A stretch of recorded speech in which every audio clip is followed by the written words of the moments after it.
Do you think you can satisfy both casual players and hyper-competitive players? Because from what I've seen, there will always be trade-offs. A win from one side is a loss for the other side. I don't agree with that. I don't agree with that. First off, I think it's a misnomer that people always put people into those two buckets. There's only casual and hyper-competitive. There are more than two buckets. There are a lot of different types of players. Is somebody who plays 700 games a set, but is at Diamond, are they a casual? No. Are they hyper competitive? No. Right? Like, everyone's got different desires and different needs.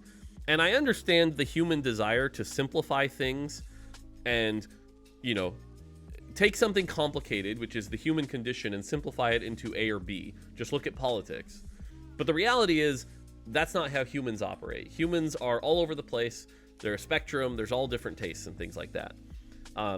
So my job as a game designer is to look at the entire audience, the broad spectrum of all players, and make the best decisions for that spectrum. Now, to your point, there are trade-offs, right? There are definitely trade-offs. So, for example, this is a dumb example, but let's say we just deleted encounters. They're gone, right?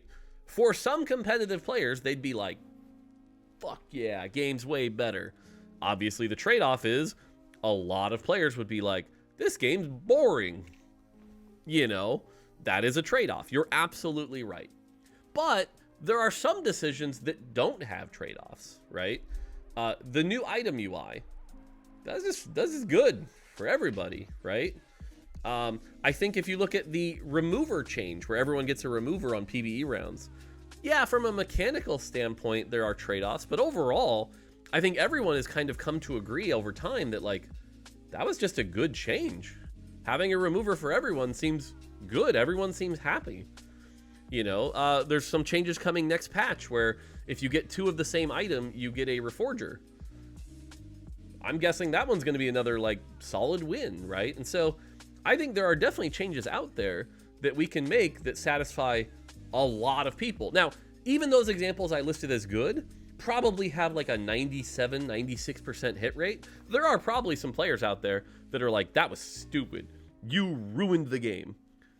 Because again, everything's a spectrum, right? If I've learned anything from the internet, you can find somebody who has an opinion no matter how bad it is. But that's not my job. My job isn't to please everyone. My job is to please as many players as possible with good designs. And so I think that's what we're going to focus on, is finding designs that please as many people as possible across the spectrum of the player base. I know hyper-competitive players who like fun, silly portals. I mean, if anything, we watch the competitive scene in set 12, and we saw a lot of the China players pick all prismatic and all these high variance portals. And I love watching the NA competitive players complain about it.